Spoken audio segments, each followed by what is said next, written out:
T20 ప్రపంచ cup ను గెలిచిన భారత క్రికెట్ జట్టు సభ్యులు ప్రధాని నరేంద్ర మోదీతో సమావేశమయ్యారు.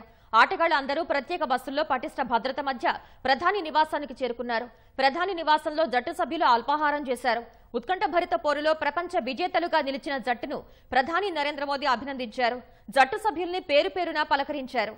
వారితో ఎంతో సరదాగా సంభాషించారు. ఆటగాళ్లు తమ అనుభవాలను మోదీతో పంచుకున్నారు. ఈ సందర్భంగా టీ20 ప్రపంచ కప్ ను పట్టుకుని జట్టు సభ్యులతో కలిసి ప్రధాని గ్రూప్ ఫోటో దిగారు.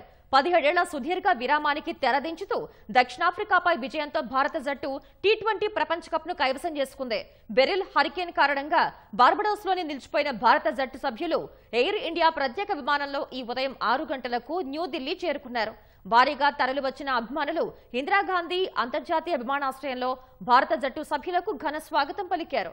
అభిమానులకు వందనం చేసుకుంటూ ఆటగాళ్లంతా 2 ప్రత్యేక బస్సుల్లో ఢిల్లీలోని ఐటీసీ మౌర్య హోటల్కు చేరుకున్నారు. అక్కడ కూడా అభిమానులు జట్టు సభ్యులకు ఘన స్వాగతం పలికారు. టీమిండియా కోసం ఐటీసీ మౌర్య యాజమాన్యం ప్రత్యేక ఏర్పాట్లతో స్వాగతం పలికింది. టీ20 ప్రపంచ కప్ నమూనాలో తయారు చేసిన కేక్ ను విరాట్ కోహ్లీ కట్ చేశాడు. ద్రవిడ్, రోహిత్ సైతం కేక్ ను కట్ చేశారు. అభిమానుల సందడి తర్వాత ప్రత్యేక బస్సుల్లో లోక్ కళ్యాణ్ మార్గ్ లోని ప్రధాని నివాసానికి వెళ్లారు. దాదాపు 2 గంటలు ఛాంపియన్లు ప్రధాని నివాసంలోనే ఉన్నారు. తర్వాత నేరుగా విమానాశ్రయం చేరుకున్న భారత జట్టు సభ్యులు ముంబైకి పయనమయ్యారు.